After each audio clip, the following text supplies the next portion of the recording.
Judy Jeffers. Welcome to the Bay County Historical Museum. We're happy to see all of you people here, and we're very, very, very happy to have the gentleman from the Fireworks Festival here. They've never done anything like this, have you? Okay, you know how awful this is going to be then. Good. Anyway, thank you so much for coming, and I know we're going to enjoy it. It seems funny having a fireworks presentation on the coldest day of the year, but you know, it works for us, so enjoy it. How many people have never been here before? Wow. I'm bad, eh? No, you're not. No. There's no quiz for people that are first-time comers. We're happy to have you. We hope you come back again. Please remember to turn off your cell phones. Check your website. We're not firmed up with March yet. We're going to be at the planetarium in March, as we are every year for the Michigan History Day. So check your websites, check our website, and find out what it's going to be. But it will be the second Saturday in March. Okay, I am going to introduce these gentlemen, beginning with Brian Dufresne. Brian is an educator. Brian is currently in his 25th year serving the Bay City Public Schools. And he and his wife have been married for some time now, and they have 2 children, Ethan and Emma. Cute names. In addition to his noted leadership in the school district, Brian works toward enriching the community in Bay City through his membership with the Lions Club, serving 7 years as the director of the Christmas Basket, helping the people who are less fortunate than others. He has been the director of the Christmas Basket program. He has been a member of the Bay City Fireworks Festival Board of Directors. Okay, that Brian. Now you don't have to get up yet. Be patient. Next is Douglas Clark. Douglas is. There he is. Thank you very much. Doug was born in Freeland at home, and he lived in the Freeland area all his life. Went to the schools, all the school systems in Freeland, Michigan.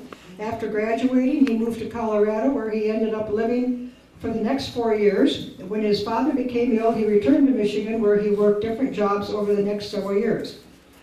Doug and his wife are proud to be called Grandma and Grandpa to 3 beautiful grandchildren, Brian, Abigail, and Alyssa. Are they here? No? Okay. He was hired at Bay Metro Transit, the local transportation company, as the facility maintenance supervisor, where he still works today. Doug was previously on the board of directors with the Bay County Crime Stoppers for a number of years. Last year, he was elected to the position of chairman and board for the MEFEA Michigan Festivals and Events Association, which the Bay County Fireworks Festival is a current member, along with 795 other festivals, fairs, and organizations throughout the state. That's a lot. We're busy here. Doug serves as the current president of the Bay City Fireworks Festival, heading into his 15th year with the organization and 10th year as its president. There you are, Don. Or Doug, I'm sorry. No, don't get up. Your time will come. Next, Terry Watson. Terry is a lifelong resident of Bay City and Bay County. He's a veteran of the U.S. Army serving in Vietnam. He had spent 3 years employed with General Motors. 27-year veteran of the Bay City Police Department. He was retired. 3.5 years public relations person for Mortgage America. 3.5 years client relations person for the Northern Concrete Pipe Incorporated. 10.5 years township supervisor, Charter Township of Bangor Township. Now we're going to start with Brian, and before we do, we're going to begin with Mr. Kent. Stephen is the president of the Bay County Historical Society. Thank you, Judy. We're glad to see all of you here today. I think since we only have a couple of new ones, you've all heard my little spiel before that I give, and I would just start by saying and reminding everybody that the Bay County Historical Society operates the museum under contract with Bay County. The millage that is paid covers most of our expenses, but not all of them. So we encourage people to look at membership, and if you're not a member now, grab a card up front and see about joining the society. That really helps us out, both when we're going out for grants to sponsor other things, and if we can say we have X number of members, that certainly helps. There's a lot of exciting things going on here at this time of year, and one of the things we would bring to your attention, of course, is what Judy said about the Michigan History Day that's coming up. We've been doing that for a number of years, and we'll have anywhere from, gosh, around 100 kids, school kids, maybe even more, that end up at the planetarium competing in what's very much like a science fair, but it's for history. So that's an exciting event coming up. When you go over there, there's just kids everywhere, projects all over the place, so they have a good time as well. In the museum itself, you probably noticed walking in the photographs that are on the wall up there. Those are the montages of the old Bay City and new things that have been built since then. It was done by the Bay City Times. We had an opening for members back about a month ago, and we had the young lady that did the photography and the work. She was here to meet people. Representatives from the Times were here. So it was really a very nice event that we had for members. One of the other things, I'm sure you all noticed the tapestry on the wall. That tapestry hung in the county building for a long time. There's a little write-up on it over here. That's actually, if you haven't gone up to touch it, it is a photograph. And we contracted with a company who took the thing. Dick Van Nostrand, who's on our board, did the photography work, I believe. And then this company reproduced the whole thing and then took care of getting it mounted. So it's just an amazing reproduction. I've been told that it's a little bit strange as far as orientation in some places, and that's because it hung for so long. We think it's kind of got shifted out of shape for a little bit, but it's still a beautiful representation. The other thing of interest is that in the main gallery over by the ambulance, there's a flag from the Spanish-American War, and that flag was in the county building as well, or in the city hall, I'm not sure where. We have it in our collection now, as we have this piece. And so we had the photographic technique used, and you can see that flag in the main gallery there. The last thing, which I meant to say a minute ago, the photographs on the wall, there are more of those upstairs. So if you've seen the one downstairs, make a trip upstairs and take a look at those as well. So thank you, Judy. I appreciate it. You're welcome. Thank you, Stephen. Thank you. Okay, now, gentlemen, Brian, you're going to go first. Am I correct? Okay, good. You've got your walking. You're walking. No. You're working order. You're all set to go. Thank you. I'm sure the gentleman will answer questions at the end, and I'm not sure how they're going to, in sequence, how they're going to do this, but it's entirely up to them. Thank you again for coming, and enjoy yourself, and have a good day. Stay warm. Thank you, Judy, and thank you for setting the stage of today's presentation. Having fun. First of all, good afternoon. I'm Brian Dufresne. I am the marketing director with the Bay City Fireworks. I'm just going to give you a little history about myself and my involvement with the fireworks and how I got roped into becoming a director, a member. My mother was Bay County Register of Deeds, Barbara Torper Dufresne, for 28 years here. And when I was a young kid, they used to have all these crazy stunts, in which Terry Watson will probably be talking to you about those later on. But my mother was a huge supporter of the Bay City Fireworks. Ever since I've been a kid, and still to this day, I've never missed a fireworks festival. It was just something about Bay City. If you were from Bay City, the fireworks was part of you. You were always going to be there. I planned my family vacations and everything else. My wife knows during this time, it was always our time. So since I was 8 years old, or even younger, I've always been at the fireworks. Well, I have quite a few friends that were involved in the fireworks and so forth and so on. And for the past 15 years, I just show up and say, hey, what can I do to help? What do you need? Just tell me whatever it is. I never had any specific job. And then all of a sudden, I kept coming back, and you're like, oh, he's back. So it's kind of like that bad cold that just kept coming back and back and back. But you know what?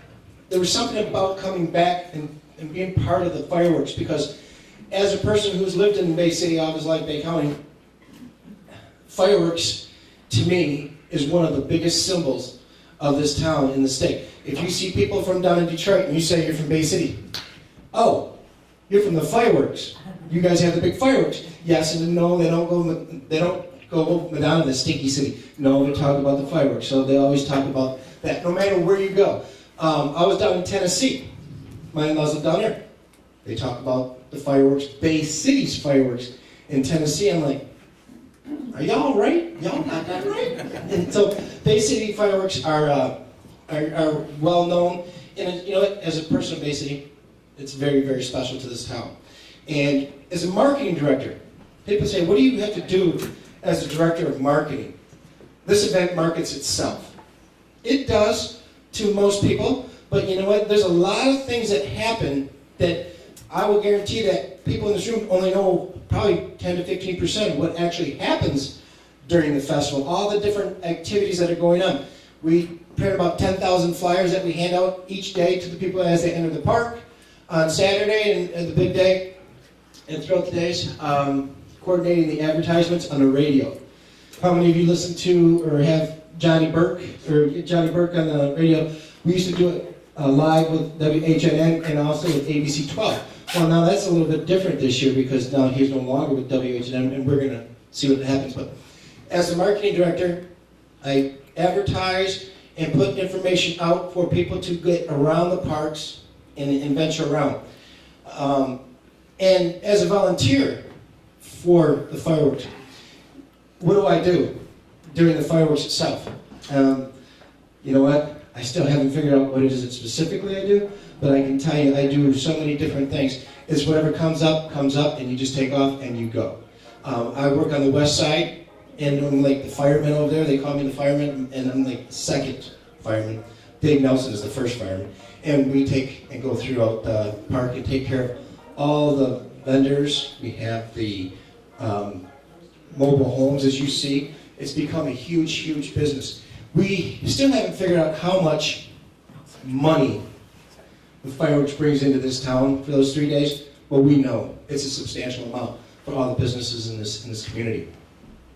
What we're going to do, and up here, these are some of the things that we have, and then we'll go through and talk about these. But after we're done, you're more than welcome to come up here and take a look at this, because this here is the history, like a little time capsule of what the fireworks started, what they were back in the 1962 is when the original first year when some police officers, and they'll get into that, decided they want to light stuff off and blow things up on their spare time. So this is what they did. That's how they started it.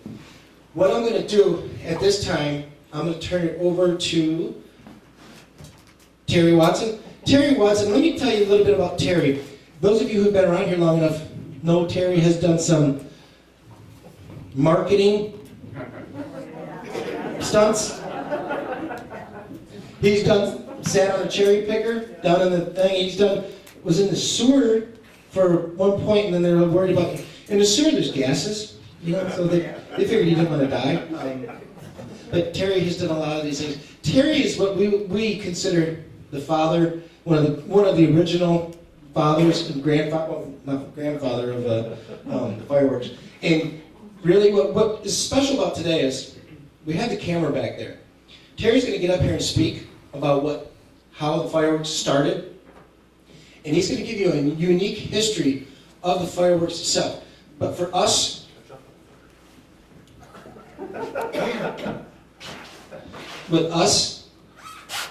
Terry has so much information that he's going to provide. We will have that on camera now, so we can continue to have what actually happened, how this thing started. Because he was just telling us the other day about a story. We didn't know that the fireworks and the firework festival were two different entities. And he's going to talk about that, how they became one. And he started running both of them at one time. So without further ado, I'd like to turn it over to the father of the fireworks, Mr. Terry Watson. Thank you. I wish I had a voice like Steve. Where are you at, Steve? Why don't you talk Way to back me? here. Yeah. Can you hear me? I'm way back in the back. Yeah, it's nice to have a voice like that. I'm quiet, and people always say that they can't hear me when I talk. And Brian, if you could bring that over here. Yes, sir. I didn't know if anybody, well, I hope someone comes and looks at our history book here. This is of the festival, when the festival started in 82 and 83. And up until, I don't know, about 12 years ago, I think, was the last entry. And it's a lot of things in here. I think you would enjoy seeing the pictures. They're from the Bay City Times, pictures that other people took of the fireworks festival. And it brings back a lot of great memories for me, but if you've been at the fireworks over the years and been down into Winona Park and Vets Park, you may even see yourself down there in some of these pictures. And it shows the huge crowds that come out to the fireworks. But to get started with, and please follow along closely because so many people think the Bay City fireworks started 53 years ago. It was actually the Fraternal Order of Police in 1962 started the Bay City fireworks. And it was called the Bay City FOP fireworks. 3 police officers, led by one Don Felsky. Anybody remembers Don? Just passed away about a little over a year ago. Great guy. Anyway, Don was then on the police department before he left and went to work for the county. And those police officers, it was for 2 reasons they started. They wanted to do a fundraiser for the FOP, but also there was in the late 50s, early 60s, an awful lot of people, mostly kids, that were getting injured with illegal fireworks. And every 4th of July, the police officers have to go down to the emergency room and take reports of people, and again, mostly kids, with serious injuries, fingers missing from not handling fireworks correctly. So Don came up with the idea of, why don't we put on the fireworks display? Maybe that will get the fireworks out of the hands, the illegal fireworks, out of the hands of kids and people. They'll come down to the park and watch the fireworks. So they started.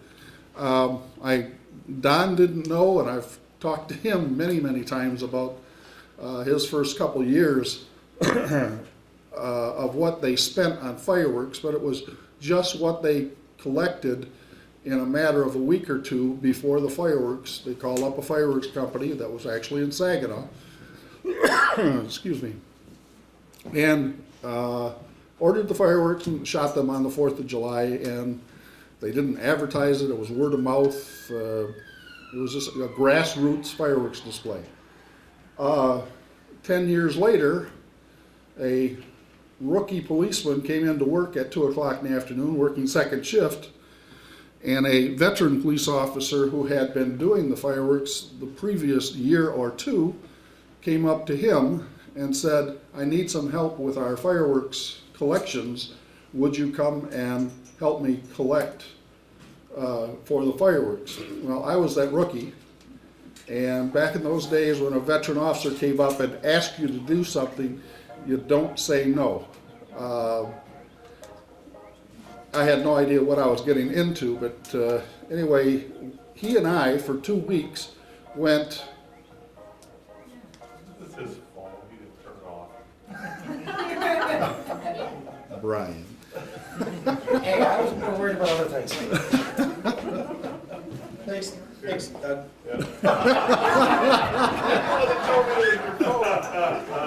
Doug's calling it, by the way. Anyway, myself and this other police officer went door to door in downtown Bay City for 2 weeks and collected $1,300. And we came into work 2 hours early every day, parked our cars at the police department right next door, then at City Hall, and we walked down Center and Washington and went from business to business and said, hey, would you give us $5 for the fireworks, $10, whatever it was back then. And we collected $1,300 and called up the fireworks company, ordered the fireworks, and shot them off on the 4th of July. And a lot of people were there. 75% of everybody in Bay County, I think, came to them. They were a big thing even then as a small display. Anyway, I had a ball doing it. The following year, it's about June 15th, and that officer didn't come up to me and say, hey, do you want to give me a hand? So I went to him and I said, hey, you only got 2.5 weeks before the fireworks. You need a hand with it? Or I didn't know if I made him mad or what. And he said, no, you're in charge of it. I handed it off to you.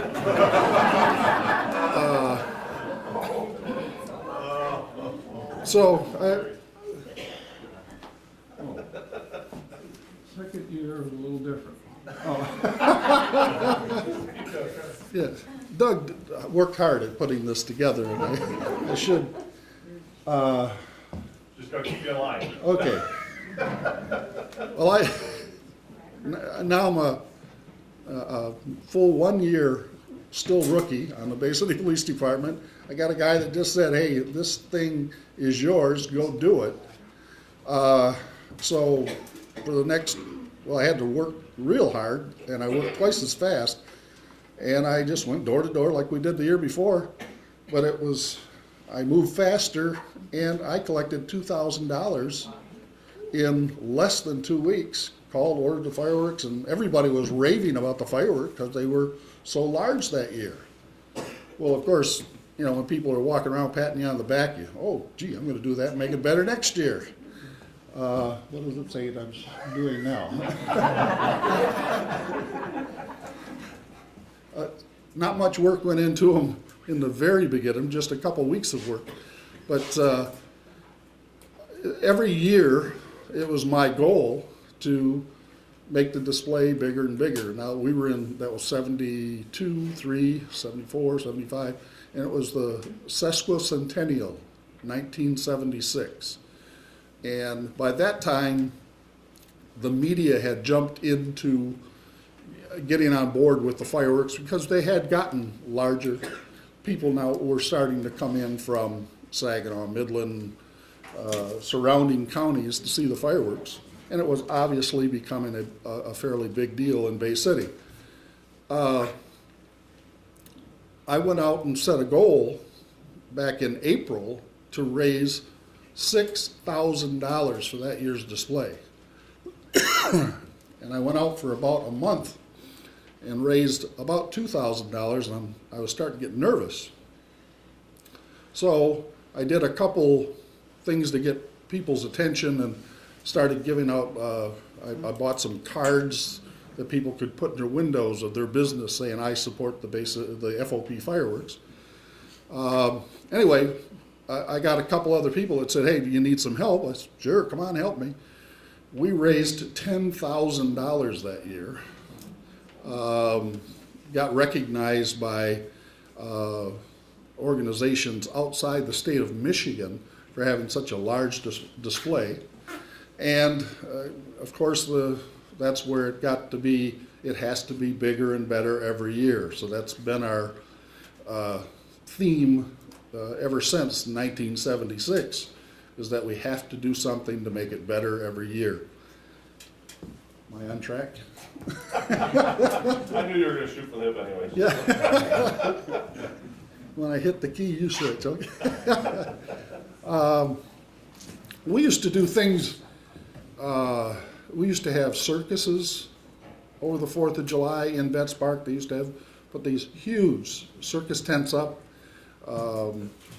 We did water events out in the river. Boy, I'm way off now, aren't I? No, we're gonna. I remember seeing. Click on, they can rewind. I knew you were gonna shoot for the hip. We did ski shows in the river. We did a aerial acrobatic display one year over the river during the fireworks. And every one of these years, it was a one-day event. It was on the 4th of July. A police officer one day in about 1980, it was 1982, about a week before the fireworks, stopped me one day and said, why don't you make it a festival, like a week-long festival, like the Cherry Festival in Traverse City? I thought, well, that's a good idea. Excellent idea. I don't know if anybody here remembers Frank Braman. He was the president of the Chamber of Commerce back then. That's a long time ago. And Frank was always a big supporter of the fireworks. And I went over to him and told him, hey, I want to start and make this. I said, somebody told me to make it into a festival. I'd like to do that, but how should I start? Well, he and I met a couple times, and then we got some people together, business people and active people throughout the community. And we put this plan together to make a festival. We did the fireworks that year. Saw how we could make it a maybe a week-long event, but anyway, we went out and got the 4th of July Parade Association, the Community Foundation, and the FOP, and put all three organizations together to form the Bay City Fireworks Festival. And that was, the first festival was in 1983. I was the chairman and representative from the FOP. Peg Rowley was the representative from the Community Foundation, and Pat Ryan. Anybody remember Pat Ryan in the audience? He was a radio announcer and the 4th of July and the St. Pat's Parade president for a while back then, and the three of us became the directors of the first fireworks festival. And we went out the first time in 1983 and had a festival. It's a 4-day festival. Almost killed us. It was more work than we ever dreamed. And it was, 14, 16 hours a day. And we were probably understaffed, so we were all doing 6 people's amount of work. And after the festival, it was very successful. It was we were able to pay the bills. That was the number one thing, and everybody seemed to enjoy it. But we didn't think that 4 days it was going to kill us if we tried to do it again. So we knocked it down to 3 days for the next year. Brought on board some help, more help, and that's how the festival began and grew from there. And that it's always been a 3-day event since the second year of the festival.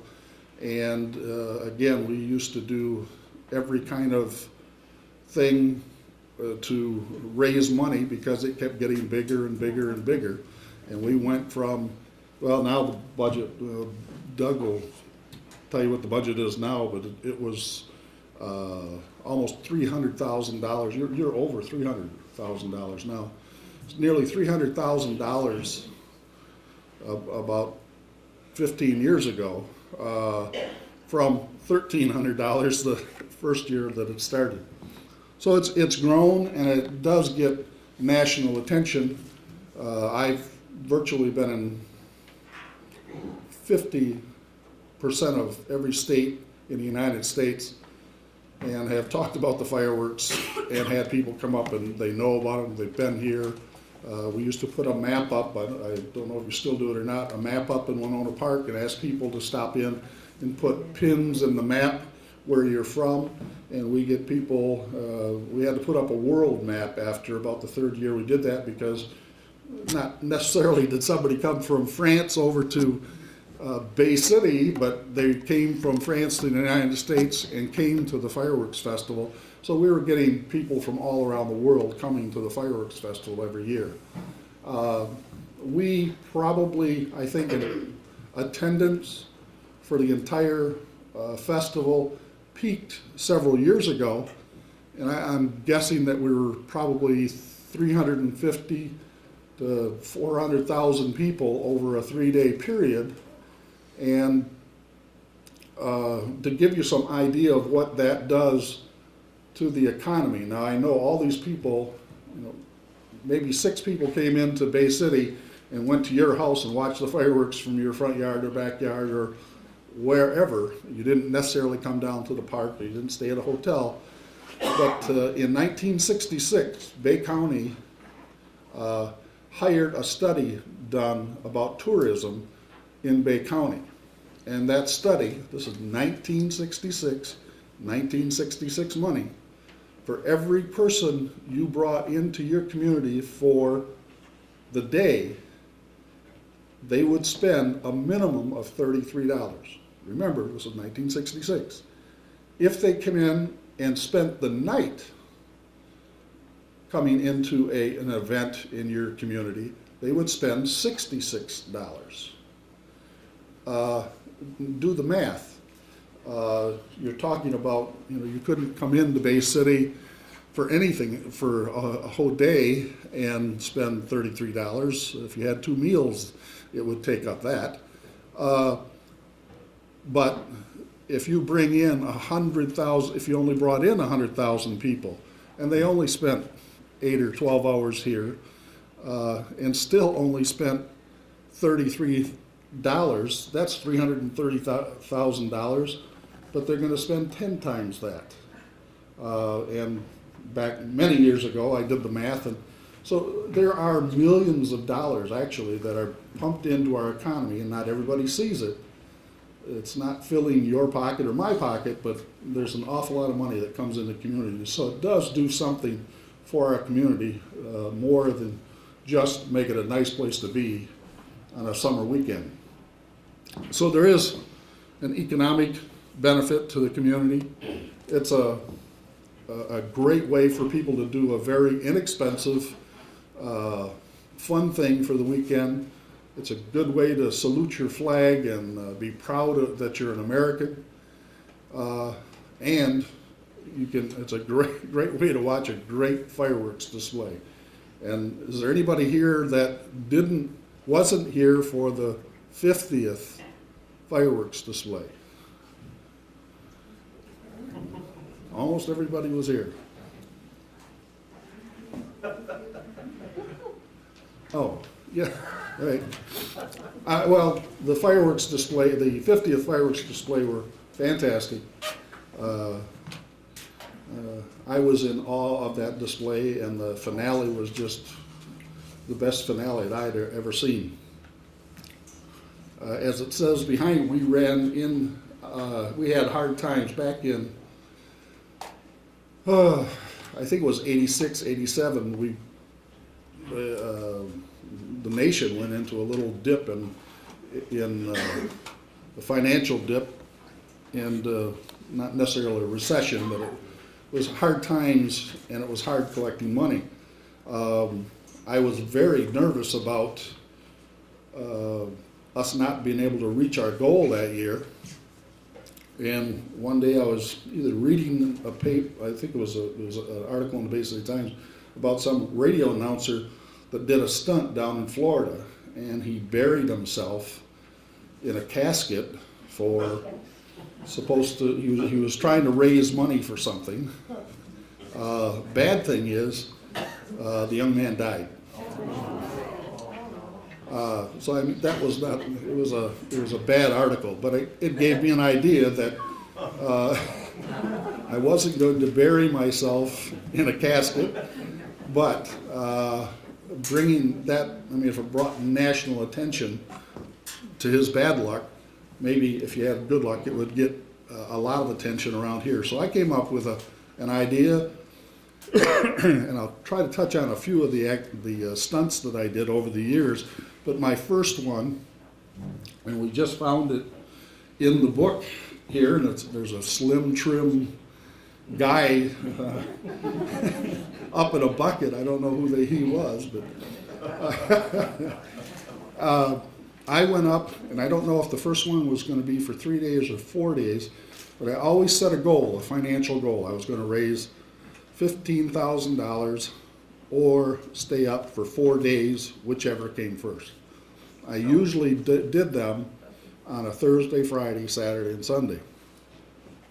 And I'd start at 9 o'clock in the morning, and I learned that if you do it at 9 o'clock in the morning, start at 9 o'clock in the morning, then you can get the Bay City Times. The idea of doing the stunts was just to get alert everybody in Bay County, everybody that got the Bay City Times at least, and watched television, is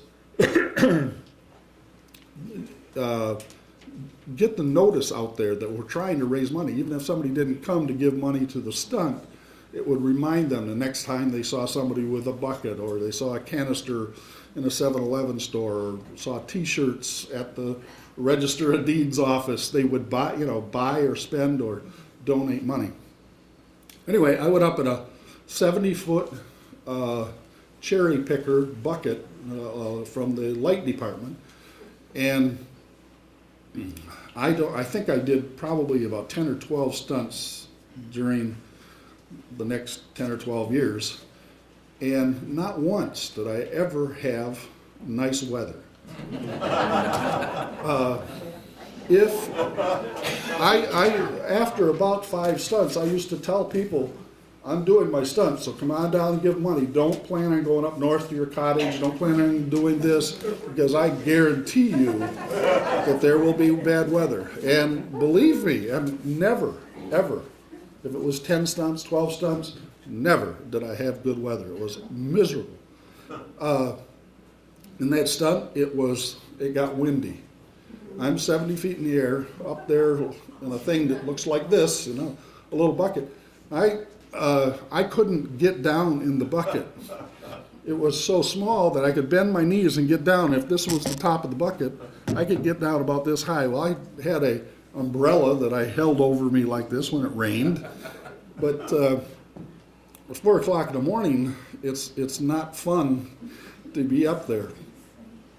And in this miserable wind that just wouldn't quit, and I was getting seasick. This thing's up there and it's going boom, boom, boom, boom, boom, constantly. It just wouldn't stop. I couldn't eat, because if I ate, I wasn't going to keep it down. Let me back up for a second. I've always been, believe it or not, almost all my stunts have, the majority of them are all up in the air, but I'm afraid of heights. I always have challenged myself, and I went down a couple days. I went to the city, asked the city manager if I could borrow a bucket truck for this stunt. He said sure, and he made arrangements so I could get it, but I had to go down there and find out how to operate it so I could go up.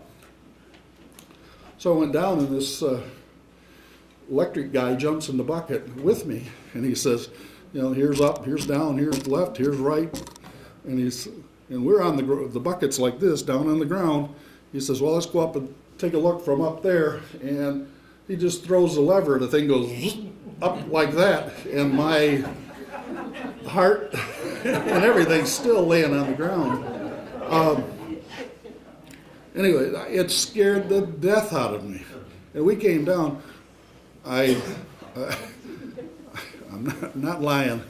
From that minute till 9 o'clock the next morning, when I went up for good, I was trying to figure out a way to find an excuse to get out of doing it. My mother's sick, anything, and because I was scared to death. And when I pushed that lever to take me up the next morning, I was shaking in my boots. I did get used to it after I was up there for an hour or two, but then the wind came up, and I'm bobbing and weaving, and it was miserable. Next year, I do a stunt.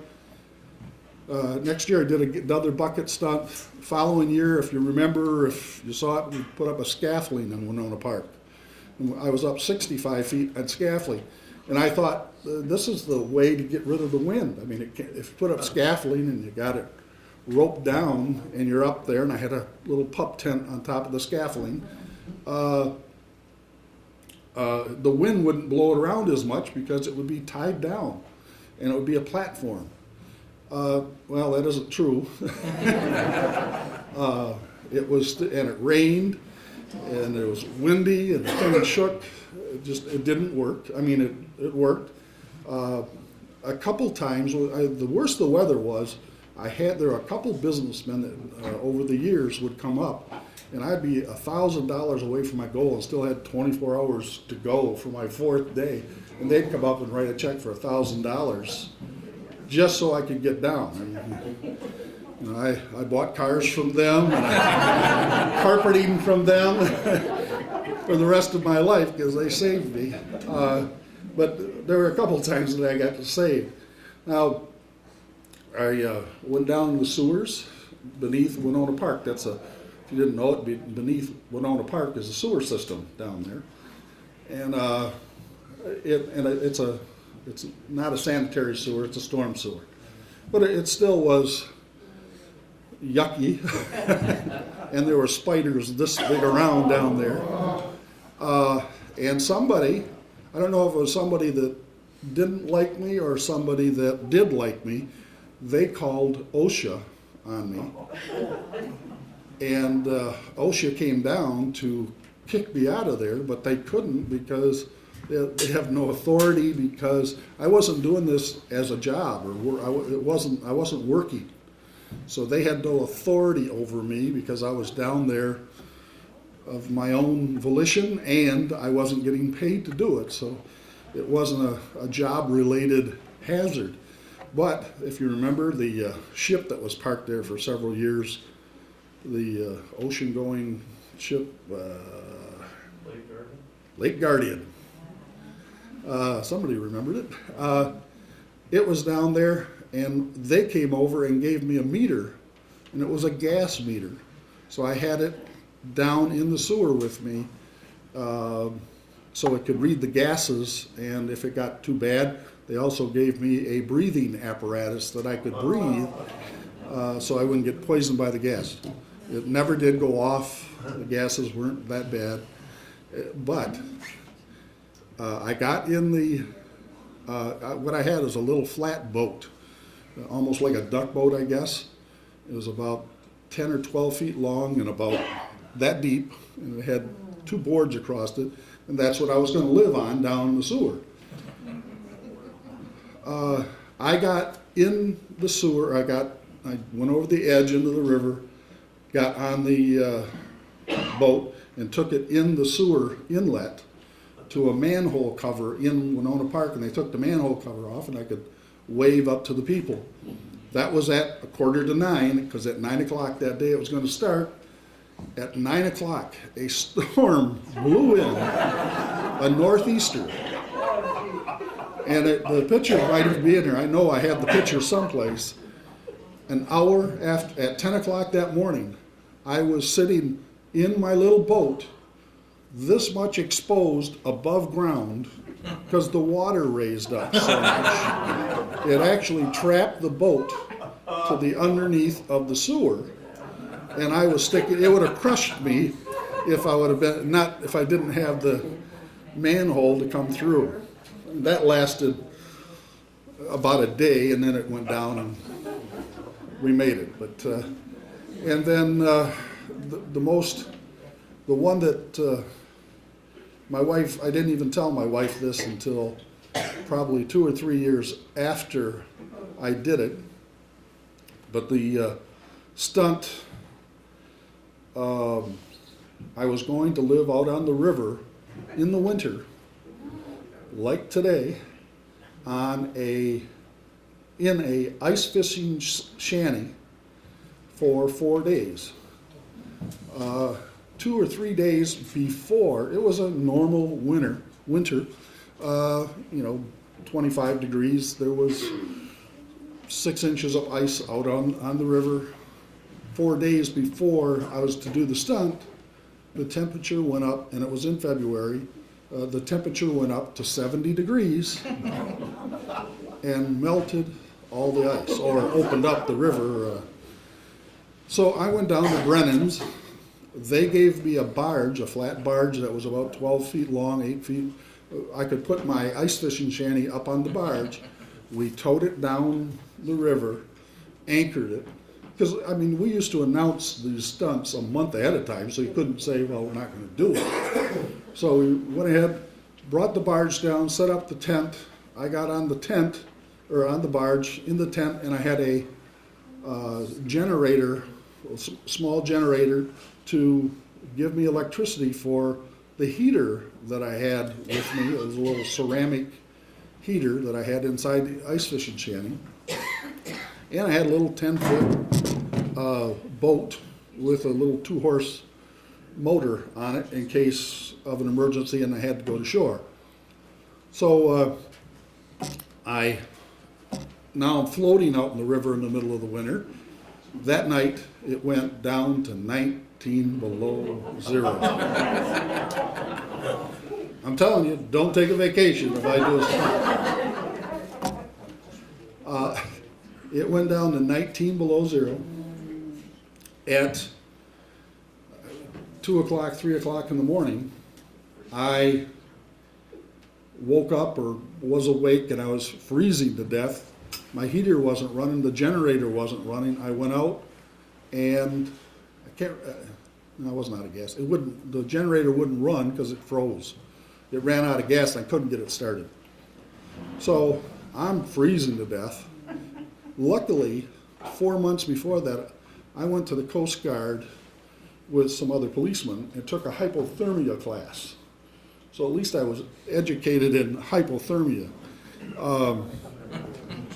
So I knew the symptom, and I was uncontrollably shaking from my toes to my head, real bad. And there's different stages of that, but I knew I had to get some heat. So I jumped in the boat. Well, the boat was frozen in the water. It had, because of the temperature dropping so quickly, it had only put up about a half an inch or 3/4 of an inch of ice, but it was enough that the boat wouldn't move. So what I would do is I would walk up at the nose of the boat, jump up and down, break the ice, and then take the motor and drive up on the ice again and break it. And I kept doing it over and over and over. And all of a sudden it started raining rocks. And I was laughing and giggling. I remember thinking it was the funniest thing in the world. But then it dawned on me, wait a minute, you're in danger. One of the last things of hypothermia before you go unconscious is you think everything's funny. And so I'm honest, it's a good thing I took that class, because I may not be here today if I wouldn't have taken the class, because it dawned on me, I'm in real trouble now. I think this is funny, but I don't know where I'm at. I'm confused. Well, I look up at the stones that are falling on me. Come to find out, it's rock salt falling down on me. I went underneath Vets Bridge. The grates from the bridge, cars driving over the bridge, were throwing this rock salt down on me. And I thought I was going to shore. I had no idea where I was going. So now I look back and I can see the shanty in the middle of the river vaguely, and I can see the path through the broken ice. And, by the way, remember the old log cabin that used to be at the foot of 6th Street? Every time I did a stunt, there was always a policeman or two that stayed nearby to make sure that something wacko didn't happen. Well, I had radioed those guys at midnight. They were out at the seawall, and I radioed those guys, go in the log cabin and stay in there. You can just look out the window, I'm fine, everything's okay out here. So they were in a log cabin, so they had no idea what was happening to me. I wasn't thinking straight enough to pick up the walkie-talkie and tell them I needed help. Matter of fact, I left it in the ice shanty on the barge. And anyway, I knew enough. Getting my thoughts together, I got to go back to the barge and then turn a corner. It would then turn a 90-degree turn and come into the seawall at Winona Park. So I get back to the barge, get the boat turned sideways. Now I got to run up on the top of the boat and break the ice and drive up 10 feet and do it again. Finally, I get to the seawall, but my hands are so cold I can't. The seawall, the top of the seawall's up this high, and I can't grab it. It's just my hands don't function anymore. Luckily, the two cops that were in the log cabin had heard the motor running on the boat, came out to see what was going on, came to the seawall and looked down and saw me. walked down, I was about 75 yards down the seawall from them, down by the shell, and they dragged me up and took me inside. I stayed there I took all my clothes off. I had a snowmobile suit or something on. I took that stuff off, huddled around the furnace, got warm. When the sun started coming up, put it all back on, ran out there, got on the boat, went out, and didn't tell a soul.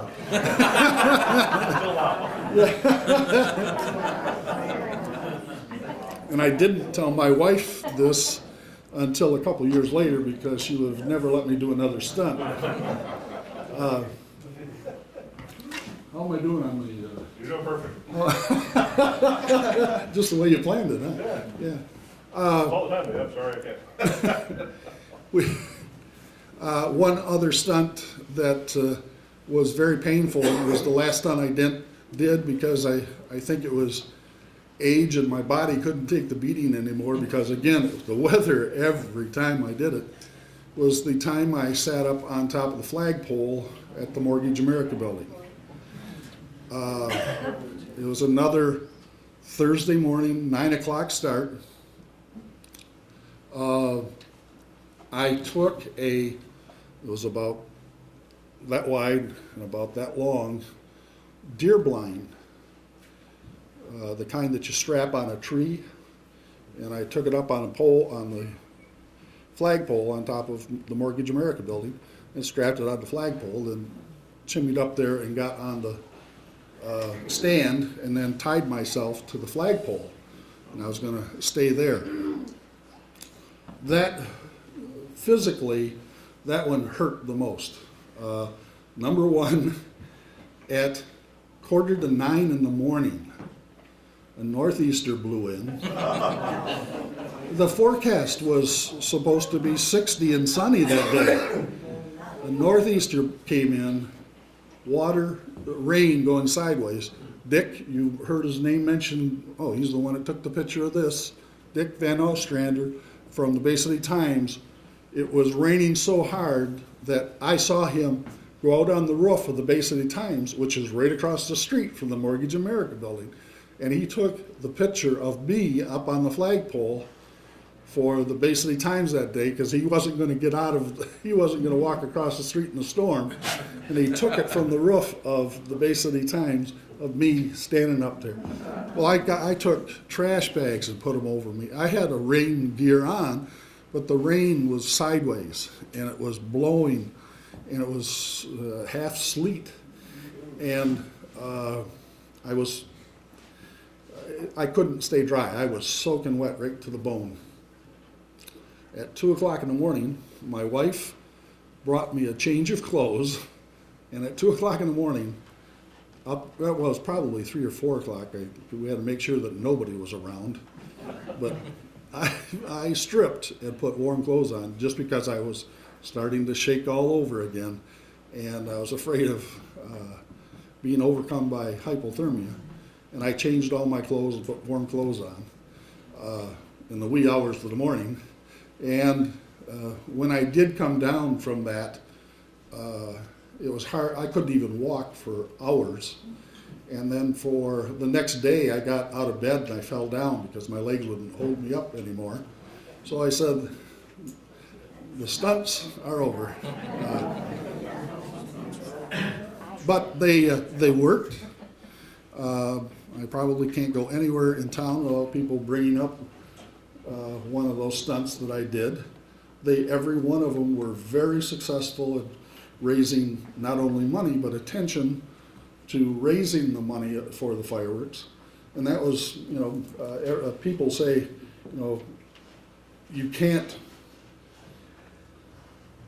you're wasting people's money. Well, we never waste anybody's money because they gave it to us. They wouldn't have given it to us for the fireworks if they didn't want to see fireworks. And it's all the time that I was involved in fireworks, the main goal of the fireworks was to make sure that everybody in Bay City and Bay County thought, and it was nice to hear it in the introduction mentioned that everybody thinks it's their fireworks. that was my goal, is this wasn't the FOP, it wasn't Bay City, it was the people of Bay City. They're the ones that paid for the fireworks. So it was Bay City's fireworks, true words of Bay City. And whether you live out in the county or whatever, it was our fireworks. And I hear it all the time. I'll hear it till the day I die. I run into somebody and we start talking about the fireworks, and they say, well, our fireworks are the best. And boy, does that make me feel good when somebody said, our fireworks are the best, because they are yours. Now, I gotta get back to the screen. That's right, you're right. Fireworks, I can't talk about those. You talk about it, I will. So, yeah, that's what I was going to. Yeah. For many years, for the first 20 years at least, every shell that was shot down in the fireworks pits was shot by, this is a street flare, just like if you had a flat tire and you put a flare out on the street. This is a street flare taped to a mop handle, and this is a 6-inch tube. This would be buried down to about here in the ground, and this shell would be lowered into it, and this would be sticking out, and I would come up and light the end of this wick. Now this black wick is about 3 or 4 inches long. It takes, if you lit it at the very end, it would take about a second and a half to 2 seconds to burn that 3 or 4 inches. But once it gets inside this wrapping, it's almost instant. That's how fast that thing goes. So once, and it happens quite often, that because the end of this is so big, that you do light it here, and so when you light it, it's gone. And what you want to do is find the tip of it and turn your head and then touch it and start walking away before it does go off. But many, many times when you touched it, evidently I don't need this.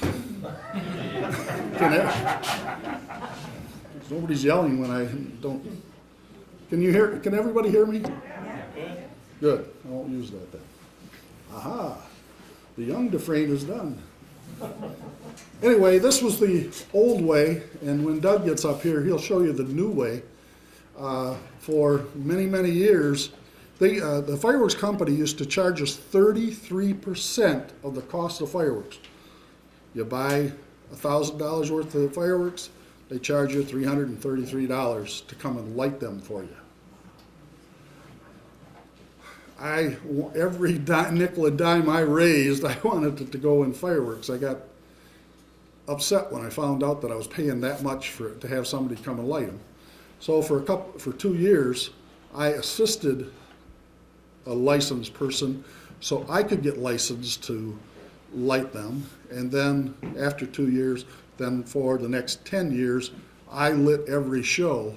That way we put 100% of every nickel and dime we raised into fireworks. So every dollar we raised went up and was pretty. But this is how we did it. And if you remember,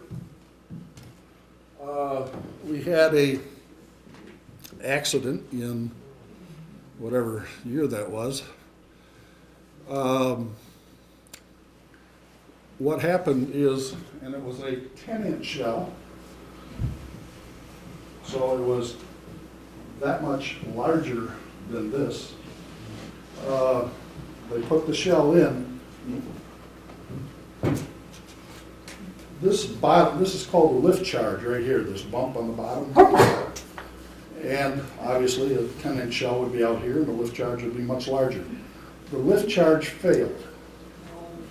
And we knew it when it happened. There's some key things that you can listen to, but it just happened. We heard the things too late. The shell was put in the tube. The person who was lighting it lit that tube stepped back for it to go off, and it fizzed. You could hear it. It rumbles. And when it does that, that means you have a failure. I can't even remember the code word we had, but you yelled a word, and everybody that was in your team of loaders and cleaners and lighters ran back, because if that shell blew out at the bottom of the tube, it would just be a messy thing. It probably wouldn't hurt anybody. Just put a hole in the ground and probably wouldn't hurt anybody. This one came out of the ground, and when it was at 5 feet in the air, went off. And there was a guy standing right here, a guy standing right here, and a guy standing, whoops, sorry about that. So there were 4 people that were injured when the second person back here had another 10-inch shell. He was the loader. He was coming back to load this. The one he had in his hand got lit from the explosion of this one. I mean, though people were injured that night, it was a miracle that several weren't killed.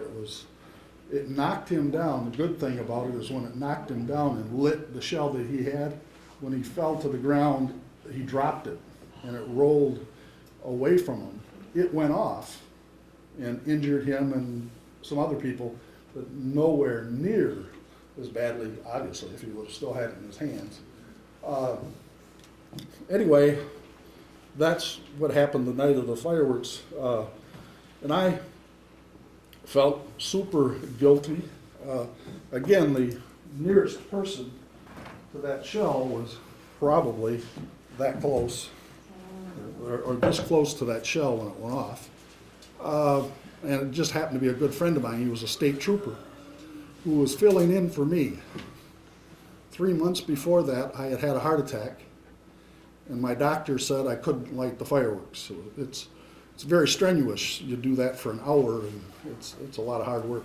And the doctor said, take a year off. You can supervise, you can stand around up there, but I don't want you physically doing the work. So I didn't, and the guy that took my place was the guy that got injured.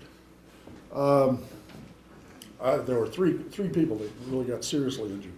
Anyway, when the first shell went off, I was about 30 feet away, and I started running toward the people that were standing there, not knowing that there was another shell there, and it went off.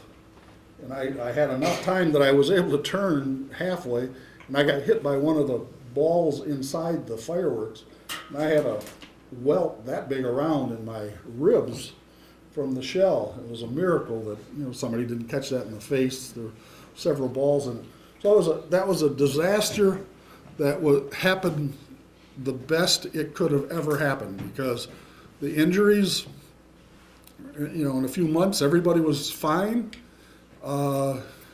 Everybody recovered, and nobody was killed, and it could have been serious. We could have had at least 5 people. Everything that went right, that could have gone right, went right, and it turned out very good for us. A lot of people always wanted to know what happened down there, and that's what happened. The reason, I think I'm getting down to the end of mine. 3 months before that happened, we had probably our first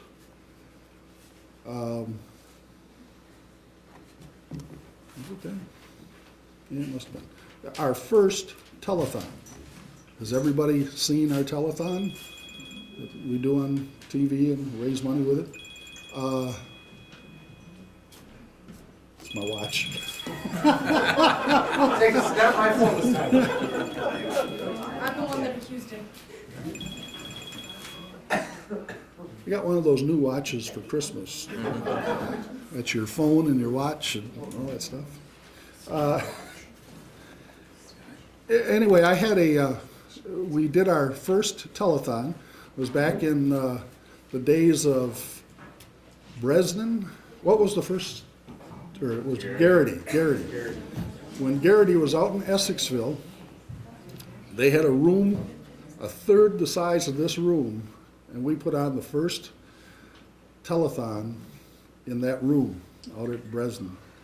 And the night before, I took my wife out to dinner. The telethon was going to be Saturday and Sunday. Saturday was my wife's birthday, so we went out Friday night to celebrate her birthday because I'd be at the telethon. And if you didn't know, back then we stayed up, and it was around the clock. It was from 9 o'clock Saturday morning till 6 o'clock Sunday evening, straight through without shutting down. And so anyway, we went out and we were dancing at some place in Saginaw. We had dinner, and oh, gee, I feel bad. Let's go sit down. Let's go sit down and have another drink. Sat down, had another drink. Okay, I feel better. Let's go out and dance. I wasn't there 2 minutes, and well, I don't feel good. Let's go home. So we went home. Next morning, I get up at 9 o'clock. I think it's nerves. I'm thinking it's nerves because first telethon, we don't know what we're doing. We're just throwing this thing together to see if it'll work. And I get up in the morning and walk out and take a drink of coffee, and boom, hits me again. Laid down on the couch, felt terrible, got up, took a cold shower to see if that would, when you're having a heart attack, don't deny it. You're having a heart attack. Doggone it. Sorry, I don't know how to turn it off.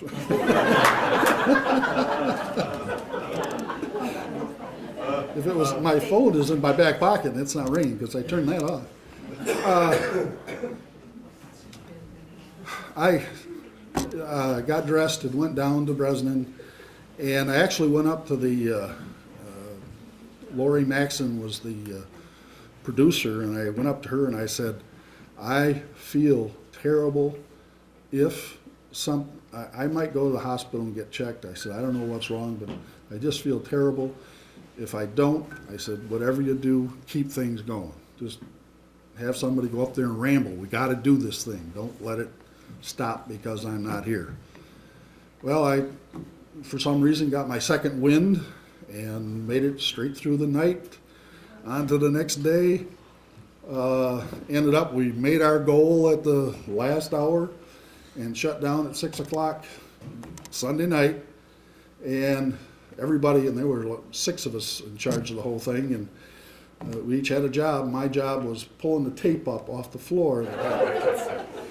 Where was it? Oh, I'm pulling up the tape to pick up all the wires on the floor, and boom, hits me again. This time it's a big time bang in the chest, and I couldn't breathe, and I actually went outside. I remember standing out on Woodside in Essexville there, trying to catch my breath, but there's no more air out there than there is inside when this was happening. And I remember there was a couch in the back of the place. It's like a break room or something. I went to that. Next thing I know, I'm being carried. Somebody found me back there. I was out cold. I had had a heart attack. Spent the next 16 days in the hospital.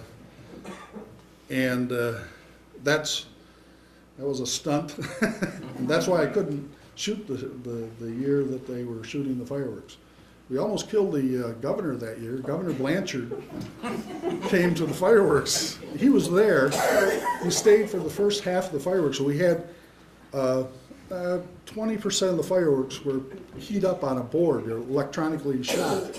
And we let the governor shoot the first one with a stick. He shot the first shell. And then, again, I couldn't shoot, so I was over at the board with the governor. And when it came up time to shoot electronic shell, I would tell him which button, and he would push the button. And he was like a little kid. I did that? Did I do that? It's kind of funny seeing the governor act like a 12-year-old kid. Anyway, it was a good time, but he could only stay for half the show, so they escorted him out. And he flew over the show and waved his wings as he was heading back up to Mackinaw's place up on Mackinac where they were waiting for him. And then 2 minutes later, bang, the roof fell in. So we were lucky the governor wasn't there, but he came and visited us in the hospital the next day. But that was one of the good things and one of the bad things of the fireworks. Now I gotta look to Doug. Where am I? You're right on track. They're Invited lying. me to a committee meeting, I think. Pardon? You invited me to a committee meeting. Oh, okay. I asked Doug Clark, I worked with his wife, and he had done something at the place where I worked for us, and I met him, and he was a good worker. And I asked him if he wanted to help work on the fireworks, and he said, sure. So I invited him to a meeting, and he climbed the ladder very quickly. He was a member of the fireworks festival. Then he became a member, yeah, but you were Property manager. property manager. So the fireworks owns a lot of stuff. Bunting, flags, tables, chairs, just a lot of stuff. And, it's difficult to keep track of all that stuff when you got 100,000 people wandering around that stuff. And so anyway, Doug became our property manager, and he was in charge of everything that the fireworks festival owned. And then he started building stuff for us and doing things without being asked to or told to. And so I nominated him for the vice president, and he was the vice president for 2 or 3 years, about, right? Thank you. And then I decided to go into my second childhood and get involved in politics, and decided to run for the Bangor Township Supervisor's position. And I thought long and hard about it. I did have 32 years in doing the fireworks, so I didn't think I was shortchanging the fireworks at all. But I didn't think it would be right, and I didn't think the residents of Bangor Township would like it if I'm working on the Bay City Fireworks Festival and getting paid by Bangor Township to run a township. So I thought it would be best if I stepped aside and got somebody to replace me. And Doug was the hardest working, most dedicated guy on the festival, and I couldn't think of anybody else to replace me with, except I think he should shave. But I nominated Doug to be the chairman of the fireworks festival, and he took over the following year, and now I come back and I do the Channel 12 live coverage down at the fireworks each year. And other than answer a few questions during the year, that's my involvement, and doing stuff like this, which I really enjoy doing this because it's great bringing back the history. And I sure hope somebody comes up, and we might even ask if we can leave this here. Maybe we could leave it on display here for a while, and people could just, for a week or two, and people want to stop in and look at this book. It's quite a fascinating book. It brings back a lot of memories for me, but it probably would for everybody in the room if you've been a fireworks. Anybody remember going for the world record of the largest popcorn box in the world? Remember that? You don't remember it. You're not old enough. I looked it up. I looked it up. Oh. My parents talked about it and I looked it up. Oh. Back in the, mid to late 80s, we built the largest popcorn box in the world, and then challenged everybody coming to the fireworks festival. And we put it right at the front gate of the Winona Park, and everybody brought from home, we asked everybody to pop a bag of popcorn and bring it. Well, we got it filled, I don't remember, like 3/4. We couldn't get it to the top. It was 10,000 bushel baskets of popcorn, and we couldn't get the world record, but it was fun trying. So it's just another one of the neat, crazy family things that we did. We used to have the Lippensteiner circus. They used to come and bring the horses out, all those things. And then we've always had the Skirbeck rides that come. Lots of family entertainment. Okay, unless I forgot something. Nope. Okay, let's pass the torch.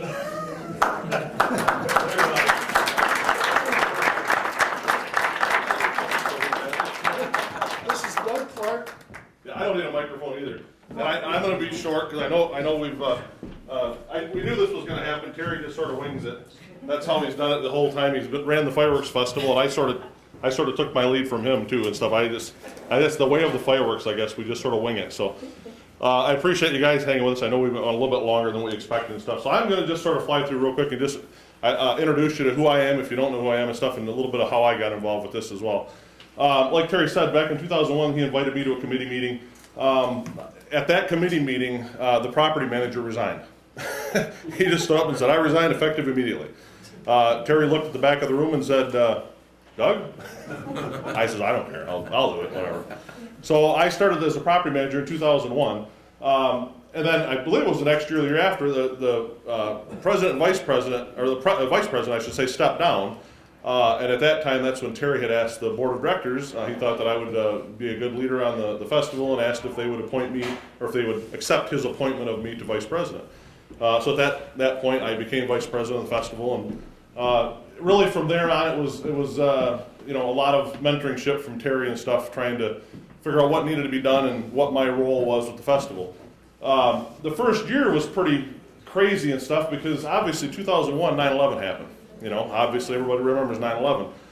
After 9/11, things got crazy. I mean, obviously everything just skyrocketed. Patriotism was at an all-time high, of course. It was amazing to me. You could walk into any store in anywhere, and people were just friendlier, weren't they?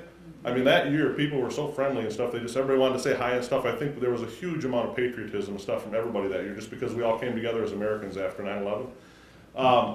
But everything was at all-time high, including insurance rates. And so obviously we had to raise a heck of a lot more revenue and stuff for the fireworks festival. Our insurance in 2000, I believe, was about $6,000 for our insurance for the festival, for a 3-day festival, and then obviously it reduced in its coverage year-round. But for those 3 days, it was $6,000 for full coverage of the festival. From 2001, when the 9/11 happened, till about 2005 or 6, I think, the next 4 or 5 years, it went from $6,000 to $24,000. It quadrupled, our insurance did. So it was crazy, obviously, with the increase in insurance, and everything else was increasing as well throughout the community, throughout the country and stuff because of 9/11, because everybody's fears of what was going to happen. It just got crazy. One of the things that we decided to do during that time was we decided, hey, let's have a concert. I don't know if any of you remember or went to the Beach Boys concert we had. That was one of our first concerts. Awesome show. It went over with huge success. We had a great crowd. We had great weather. Made a bunch of money, and we thought, man, this is easy. So we did a couple more concerts after that. It wasn't so easy. We've had some we lost money, some we barely broke even. Concerts are tough business, but that was something that we did.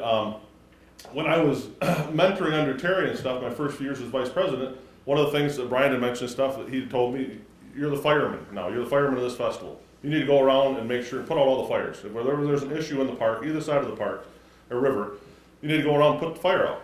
Make sure that there's no issues and stuff throughout the event. I'm very fortunate now and stuff that I've got Brian as one and Dave, my vice president now and stuff. They're my firemen. They run around and put out fires if there's an issue with the festival. Everybody's got to have that. They run around and take care of the problems. But obviously during that few years where I was vice president and stuff, Terry took me around town, introduced me to all the people in City Hall, introduced me to several of the lead officers and stuff that ran the festival in those days, and just introduced me to the right people, to make sure that I knew the people I needed to know. I didn't know it at the time, but I think he did, that he was trying to groom me to take over for him.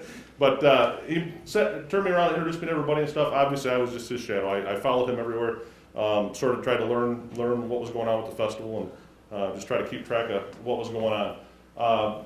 In 2007, Terry decided, well, 2006 actually, he decided that he had a young teenage boy at home. He wanted to spend more time with him, watch him grow up. And obviously with his going into Bangor Township politics and whatnot, he wanted to step aside. So 2006 he retired, and 2007 I was nominated in as the president that year. 2006, 7, something like that. I'm not sure the dates are exactly accurate, but so I was nominated as president that year.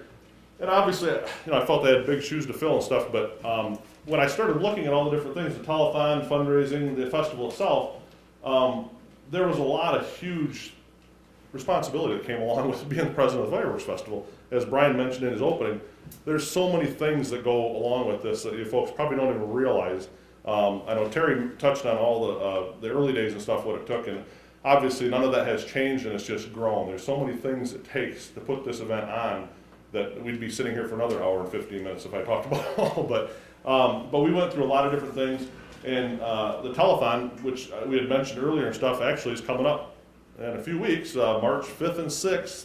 We broadcast on Bay 3 TV, and we're actually live from the Lumber Barons second floor banquet facility. So if anybody wants to come up there and look at a live television production, it's actually pretty cool. We actually have 3 stages, and we put on a live production.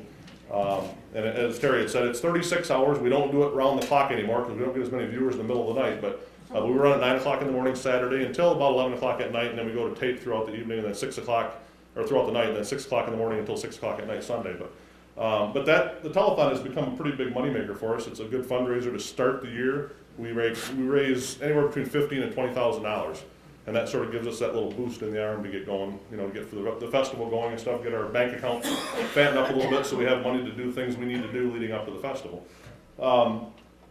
Goes along with the fundraising and stuff. Now, everything over the years, even with Terry not being involved as heavily as he was with the fireworks, he's always been my sounding board. Every time something comes up, we have an idea, the board comes up with something, we always think, well, this is a good idea. And we throw it at Terry, and a lot of times he'll say, we tried that, didn't work. Or, it might work, or I don't know if that'll work that well. And, we have all the respect in the world for this man, for what he put together. But sometimes we say, we're going to try it. Sometimes it works, sometimes it doesn't, right? But times change. But I've always thrown a lot of ideas at Terry and asked his opinion on some things, and he's been a great sounding board and a good friend for years for me to throw that at. One of the changes that we made is we started actually charging to get in Vets Park. I don't know if some of you will remember when we started doing that. And we've always charged to get into Winona Park because we have entertainment there, but we started charging to get into Vets Park. It was brought up one year because we obviously, as time goes, you need to continue to raise your revenue. And we needed to raise more revenue and stuff to keep the festival going. So we started to charge in Vets Park, $1. We thought, $1 is pretty cheap to come in and see a heck of a show like this, right? We got a lot of comments. We got some complaints. I do got to say, for every complaint that we got, I had 100 people tell me, it's about time you guys did that. It's about time. This is a great thing for $1. Who can complain about paying $1 to get to watch this show? So it was a great thing, and it raises a lot of money for the fireworks. It probably brings in $30,000 to $40,000 because not everybody pays to get in. But some people give us $5 for for a couple will come in and they'll say, just take $5. So we still get all of our donations, and we think it's a great event. Obviously, it wouldn't have been going for 53 plus years now and stuff if you didn't agree. That was a great event. So we had some complaints, and we had about many more compliments than complaints. One of the big hurdles that we had was charging at all the gates. Now we've got 8 gates in Vets Park, so we got to man all those. We've already got 250 plus volunteers that are volunteering for us. We don't have another 100 people to man all these gates. So one of the solutions we had, which benefits many more organizations, is we asked nonprofits if they would come out and help us man the gate to collect the money, and then we gave them back a percentage of that money that they collected at each gate. So these are just a list of a few of the groups. Bay County Crime Stoppers, Literacy Council, Ryan Burpee, Johnny Burke Children's Foundation, Lions Club, Moose Club, New Dimensions. And though I know there's more, but we have a great volunteer, give a shout out to Joyce Burpee. She does a great job in getting these groups together and manning each one of those gates. And like I said, we give back to each one of these organizations. We write them a check at the end of the festival. So the festival is not, the money that you give to this event is not only going to put on the festival and benefiting that, but it's benefiting a lot of charities throughout the county too, that we don't necessarily advertise that fact, but there's a lot of charities that are benefiting from this event as well. So those are just a few of the charities. Terry touched on the 50th anniversary. Sorry, I'm sort of flying through this, but I know you guys have been here a long time. So. Terry touched on the 50th anniversary a little bit, and this was a huge undertaking.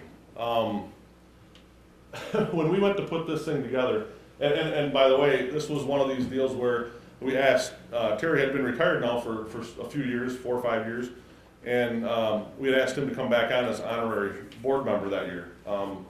He more than earned it through the years of getting this thing going, and we wanted his input and his expertise in planning the biggest show that Bay City's ever seen.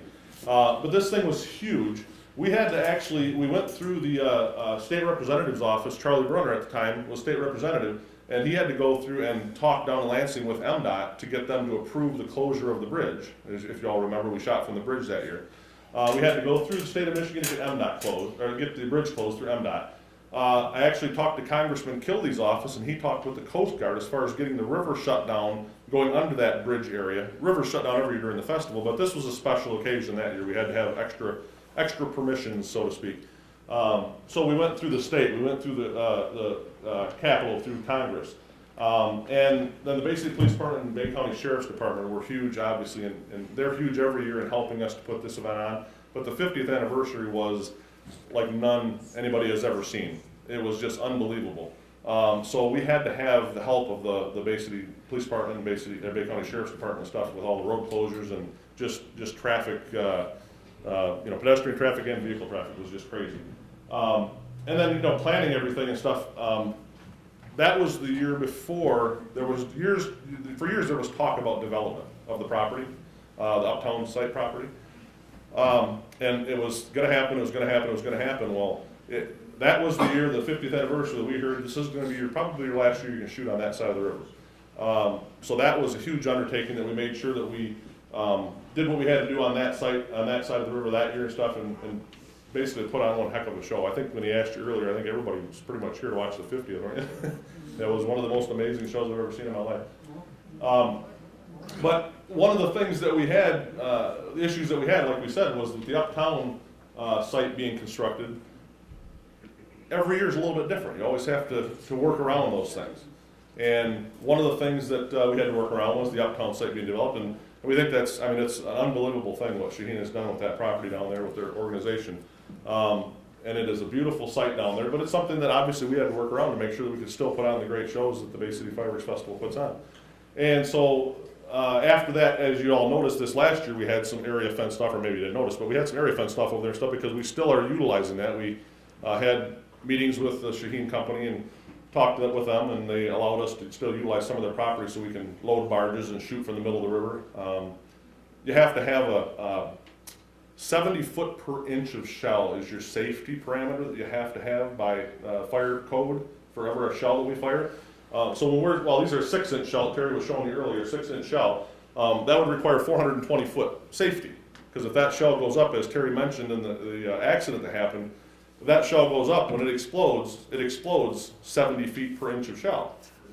So if you have a 10-inch shell, if that explodes 5 feet off the ground, as he told you, people were standing 10 feet from that shell or closer, that 10-inch shell went 700 feet wide. So anybody within 700 feet was getting hit with shrapnel. The guys that were within 10 feet were getting hit with shrapnel going at a very high velocity coming out of that shell. It would not be fun to be that close to a shell exploding. But that's where we have our safety zone at stuff, is 70 feet per inch. And so obviously we constructed an area on the east side of the river over there on the uptown side. They allowed us to do that in 2013 and beyond, so that we could still shoot shells close to that side of the river. But we have the change of layout happens every year and stuff. If you've noticed throughout the years, we did a few years back, we did this layout parallel to the river. We just did it all on the west side and ran the shells, the shoot sites all the way along the riverfront, all on the west side in Betts Park. And then we gradually swung it back the other way. I mean, it depends on how the layout of the show is on what the best viewing vantage point is, because obviously if you're looking at it from the side of the show, you get much better breadth of the show, right? The show looks much, much larger going one way than in line with it. So there's always issues with layout that we have to deal with and stuff. We always try to make sure that we keep it as amazing as years past. So that's what we try to do. This is just some interesting numbers that I put up that I wanted to mention. Some of the things that a lot of people probably don't realize, but we put up over 5 miles of fencing to make this event happen. We have a ton of volunteers that come down and help do this. We get the sheriff's work program. We get students that volunteer for community service hours that come down. And typically we get a really good response. We get 15, 20 kids that come down to get their community service hours to help us set the event up and tear it down. But we put up over 5 miles of fence. That's over 30,000 feet of fencing. Over 600 posts it takes to put that fence up, and we have to pound each one of those posts in the ground. So it's a huge undertaking. 10,000 zip ties to attach the fence to it. We put 250 trash cans all over both parks, which we could probably put 1,000 trash cans all over the parks, and we'd still have a bunch of trash to pick up at the end of this thing, as I'm sure you all witnessed as you drive across the bridge on Sunday morning. And that's another thing I didn't put up here too. On Sunday morning and stuff, we're out there with an army of, we usually get a couple of volunteer groups that come out there, and we usually have an army of 30 to 40 people running around through both parks, sweeping the parks on Sunday, trying to clean up all the trash to put those parks back in the beautiful condition that they were before we started the event. So we're very conscientious of making sure that when the Bay City Fireworks Festival happens, obviously we want to leave those parks in as good a shape as we found them. This is a great event for the community and stuff, but we don't want it to be a detriment to the community, so we certainly try to make sure that we put the parks back in the condition that we found them. But a lot of trash, over 200 cubic yards, that's 5 of those big, huge dumpsters that we get every year donated by Republic Services, and we fill those up. So it produces an inordinate amount of trash. It's amazing. Over 120 porta johns are put out, over 300 RVs. I think Brian mentioned that, about all the RVs parked in there. I'm sure you all see them. It becomes a small little campground over the weekend of the festival. We have over 300 RVs that are parked every possible spot you can find to put an RV at. That brings in over $30,000 for the festival every year. Actually closer to $35,000. So that's a huge, huge moneymaker for the festival that we need to put towards the budget stuff to make sure everything happens. But the RVs is a big thing, and it's become sort of a generational thing. I think a lot of people that have their RV spot pass them on down to their kids and their grandkids. Nobody wants to get rid of them. Nobody wants to lose their spot. We have over 26 golf carts to get everybody around the park. Over 250,000, closer to 300,000 people along the riverfront all over. And then just the huge economic impact, as Terry had mentioned, with all the hotels and restaurants. There isn't a restaurant downtown that we talk to. Mulligan's and Gatsby's and Red Lion and City Hall, Old City Hall, and all the ones that are right there by the parks, not to mention the surrounding areas and stuff, and up on Euclid, that does not say that weekend is one of their best weekends of the year. So we're proud of that we can certainly contribute back to the community in that way and make sure that it benefits the community as a whole and stuff with just the economic impact of bringing all these people to town. The Doubletree Hotel is booked to capacity months in advance for that weekend, and they're not booked 100% any other time of the year. So it makes a huge difference on the economic impact throughout the community. And we could not do this without you folks. I guess going with the political climate and stuff, the state of the Fireworks Festival is very strong. We could not do this without the community support. Obviously, we've got a lot of great sponsors, as you all know, that contribute to this event every year. And we send out letters, envelopes in the newspaper that all you folks contribute to, and we certainly appreciate that. This event could not happen without the community support that we get year after year. Every year when I'm talking to someone, whether it be with radio station, TV station, newspaper, they always ask, how are you doing with fundraising? How's things going? How do you do it every year?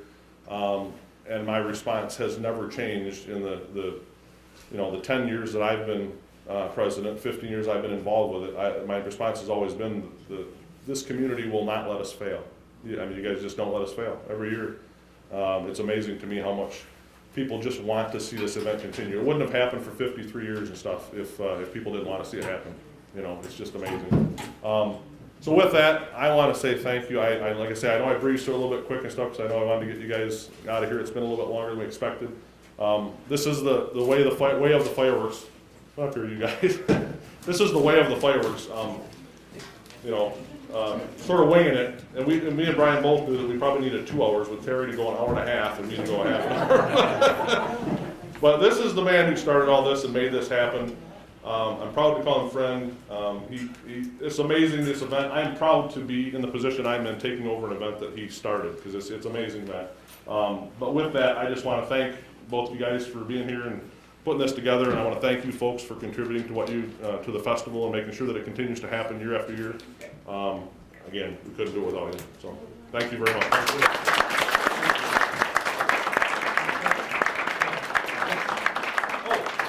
Is there any questions? Anybody have any questions at all? Of course, right in the front. Why was there a big explosion last year? Last year? If there was the last couple of years we've had some things called gas bombs. So people thought it was an accident, but it wasn't. It's basically, to put it in layman's terms, take a gallon of gas and throw it up in the air and let it blow up. That's what it was basically. It's just a big gas explosion. Yeah. Or propane too? Yeah. It's propane. Yeah, and I want to see a lot of those. The 50th anniversary, we had 3 of those, I think, that we lit on the bridge. And you could actually feel it. If any of you were close enough to the river, you could feel the heat coming off of it. But, any questions? Has the weather ever delayed the fireworks? Besides when Terry was there. Yeah, he's out there. In 53 years, I can speak for both of us, in 53 years, the big night has never been canceled. And twice the night before has been canceled. Of the festival. I have never had to call that yet, thank God. I don't want to Would you cancel. do it the night afterwards then? Yes. Yes, that's why we do it. Typically, that's the way it does, is that if any show that gets canceled, if it's the first or second night, that money goes into the next night. If it's the third night, then we have issues, but that's why lately, see, the festival always used to be, we try to do it around the 4th of July as close as possible. And obviously, the years before that stuff, Terry will attest that they always, it might be the 1st, 2nd, 3rd, it might be the 2nd, 3rd, 4th, it might be different dates, but they always try to do it right around the fest, and it might be a Monday, Tuesday, Wednesday, it might be a Wednesday, Thursday, Friday. What we've done more recently and stuff is we've decided that it's easier for people to get out to the parks and try to get out there and stuff, so we've changed it a little bit and made it, every year for the last several years now, we've done Thursday, Friday, Saturday. Just because it makes it easier for people on Thursday, Friday, Saturday to get out to the parks, and we feel obviously with the economy the way it is nowadays, we need people at the parks to help pay the bills. Plus, if something happens on Saturday where we have to cancel the show, we always have Sunday to shoot it. So if you ever do it on a Friday, Saturday, Sunday, which is great for revenue, people coming down to the park. But if you got to shoot it on Monday, you're not going to get those people that are out of town to be there. So we try to accommodate it. We want people to come down and enjoy the festivities. Yeah, only missed a couple fireworks festivals, but one year we were in Portland, Oregon, and everybody there was excited about the fireworks, and when they got done, and Luann and I looked at ourselves, these people haven't seen anything in a big city. It's a pretty significant city in the United States, and it just wasn't anything like we have. So. We've had a lot of people that have actually, I've heard people that have seen Chicago's show, said it doesn't compare. I've had people say they've seen St. Louis's show with the arch in the background, said it doesn't compare. I mean, so it's a tribute to all you folks and stuff for continuing to contribute to this event and making it happen, that we are known throughout the country as one of the best shows in the country. It really is. And that's a direct tribute to this man, getting it started, building it to the point where it is. I'm just the lucky sap that took over for a great organized event. I mean, this event was well on its way before I took over. I wanted to sustain the festival and keep it going so that he didn't have to come back and rescue us. So he could enjoy return. Two things, nobody, unless you're wearing those shoes or have worn these shoes, has any idea just what it takes. It'll eat you alive. It's a heck of an undertaking. Another thing, back in the, I think it was late 80s, maybe early 90s, used to be the biggest radio station in the United States in Chicago. Had a 4th of July, they rated the 20 largest fireworks displays in the nation, and they did it for, I think it was 3 years. The first year, we were in the top 5. The second and third year, we were in the top 3 in the nation. Yes, so it's And the budget has gone from originally started at $1,300 for the first year, over $100,000 in fireworks in those 3 nights. Oh, yeah, just in fireworks, yeah. Just Yeah, the fireworks. Yeah, the fireworks, we did a contract last year and stuff with Wolverine for $100,000. Last year's what we actually shot in the air over the 3 days. You know, you want to try to, I guess the old saying goes, keep up with the Joneses, right? Well, we want to make sure that Bay City continues to be the best fireworks festival around, and so we're committed to that. We're the Joneses. Is it always Wolverine, or do you put that up for bid? We have put it out for bid. Wolverine, for years it was, when I first came on the board in 2001, it was Melrose Pyrotechnics out of Kingston, Indiana. Right after the accident, which Wolverine was shooting during the accident, not that I'm blaming Wolverine for anything, but Wolverine was shooting it during that show. And after that show, I mean, Terry could probably speak to it more directly, but after that show, that's when you went with Melrose, I'm assuming, right? There were a lot of finger pointing, a lot of people trying to blame each other, blaming the fireworks company, blaming me over the fireworks, blaming the fireworks manufacturer, Wolverine, whatever. So for about 10 years, I'm guessing, the fireworks decided to go with different companies. And in that 10 years, I think we probably went with 2 or 3 different companies, and then patched up things with Wolverine and got back with Wolverine. And because they are local, they're in Bay County. And they take as much pride in the fireworks display as we do. We know the guy that's in charge of it every year. He wants it to be his claim to fame that he shot the biggest show and the best show and all that stuff. So they actually have, at the last minute, will throw extra shells in the show just to make it that much better. So I mean, we have a working relationship that can't be beat by anybody. Yeah, John, the gentleman he's talking about, John Campo, is one who runs the show for us, and he, like you said, they have a personal stake in it because they're right here in our backyard. So this is their show, the Bay City Fireworks Festival.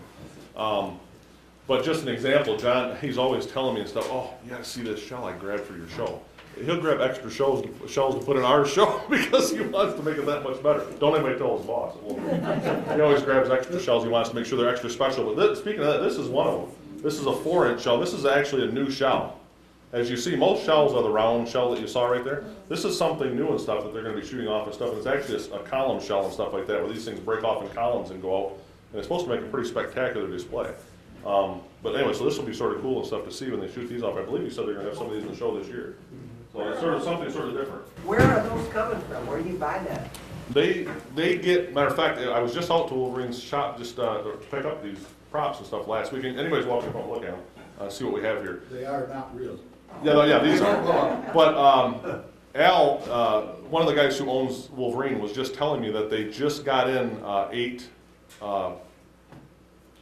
containers. They're like a semi. You've seen the containers that come off the cargo ships. They go over to China and buy them. They'll go over and buy just boatloads of these things and put them in these containers and ship over. And I don't know how many he gets in a year, but he just told me that they usually get in 2 or 3 at a time. He said they just got in 8 containers last week. So they're swamped right now trying to put everything away because they don't usually get in 8 of them at one time. But can you imagine a semi-trailer? That's the container. And they got 8 of those, and that's just one of their shipments. And they get those in, right now, basically now leading up to May and June, when they start shooting, they're getting all these containers in and stocking their warehouse. I'll give you some idea of how much the difference in fireworks that were shot in 1960-something and today. You could, back when I was shooting the fireworks, the first year or two, you could actually put them in the back, the trunk of a car or a station wagon and bring them down. Where today, it takes an entire semi packed to the roof to bring all the fireworks that we shoot now. And then like 2 or 3 other additional semis to bring, because each firework goes in one of these by itself. For the big show at Bay City, they actually load the first night, load the first and second night, shoot them off, but then they have to have everything empty and load the third night and stuff as one complete load and stuff because it's such a big show. But Terry had mentioned something earlier and stuff, how they used to light them, right? They used to light the shells. They used to light the shells with the torch, with the flare on the end of a stick, and go up and light them. And they had some that were electronically lit, but back way early in the day, they lit them all by this. Nowadays, everything is much, much safer for the pyrotechnicians that are out there shooting them off. What you got here and stuff is basically a wire box, and you see there, I don't know if you can see, there's numbers on it. They run these wires to this box. This is an electronic match, basically. It's a wire that will send a signal that will light the fuse on the end of the shell. It'll light the end of that shell. But they wire it to here, which gets wired back to that box that Brian's got there. You can tip it up a little bit, they can see all the numbers on that. But it gets wired into that box, and you see there's numbers on there. And then that box gets wired. They can push it manually if they want to. They can push those numbers manually, and it'll fire the shell that corresponds with this box. But what they do in our show, the fireworks show, Bay City show, is they actually hook that to a computer. And I wish we'd have thought about it. Brian mentioned it. We had breakfast this morning. He had mentioned it. I wish we'd have got this animation from Wolverine. They actually have a computer-generated display of the show, of the Bay City show, before we shoot it. He could play it and show me this is what it's going to look like. And it's computer-generated on the colors and the size of the shells and where they're going to go off at and the positioning. And he can show us this display before we actually shoot it. I mean, it's come a million miles, since 1962. But that's in a nutshell. It's how they do it. Is they actually hook wires to this here, which goes to the shell, and then there's wires that hook into here that go back to that box that correspond with these numbers, and it's all computerized. And then, like I said, that hooks into a computer. Now, this is one box. They have about 80 of these boxes for the big show. They have about 80 of these, and each one of these black and reds is hooked to a shell, or a group of shells. It may not just be one shell. They may have a group of shells they want to go off at one time, and they'll wire this over, and then they'll just wire them all together. So 6 shells may go off at once. But it's amazing. If you've ever been down in the pits and seen any of this, a couple times we've had ABC 12 down there to show the pits, and if you've ever seen all the wires running everywhere, I have no idea how they keep track of all this stuff, because they've got wires running everywhere. Because you can imagine 80 of these things with wires coming off every single one of these ports, going to shells, and then this is plugged into that board. Well, several of those boards, because they probably got 80 of those boards out there. Yeah. 4 foot long. It all goes to a computer, but basically on that big show, any of the shows, but on the big show especially, they push one button, and it starts the show, and the computer runs the whole show. And if you remember a couple years back and what happened in San Diego, there's a in between each one they have to mark and check each individual shell. 4 years ago, 3 years ago in San Diego, the entire show, 13 seconds. 13 seconds. It went off. They didn't use fuse delays. The entire show. Their timer got screwed up on them, and the timer set every shell off at once. Within 13 seconds. Yeah. So they shot off a $100,000 show in 13 seconds. Somebody got in trouble for that one. Yeah. It was a heck of a show for 13 seconds. And this wire that goes from that box goes right up to the same fuse. There's nothing different. There's nothing different with the shell. The pulse comes from here, goes to there, goes through this wire, and lights this fuse. And when this, we explained it earlier, when this is exposed, it burns much slower. Once it gets inside this wrapping, it'll go 3 or 4 feet instantaneously. The concept behind that stuff is that's paper wrapped around the shell, and when it's out here and stuff like that, the sparks are flying everywhere. When it's inside that paper, the sparks are flying inside the paper and bouncing back around, so it burns quicker because it bounces it back at the actual wick, and that's why it's called a quick fuse. And literally, like you said, when that length of fuse right there and stuff would literally go off in a second, just gone. That's why only professionals mess with these fuses. Because if someone messes with a fuse like that, they don't realize that that's going to go off like that. So somebody's guarding that box then, that computer, that whole time, so they don't mess somebody? Oh, everything, yeah, once all this stuff is hooked up and in the pits, we have 24-hour security down there, yeah. Yeah. And We have remember, he says 24/7. only professionals. Any other questions? Well, thank you very much. We apologize for going over a little bit. Thanks for sticking around for it.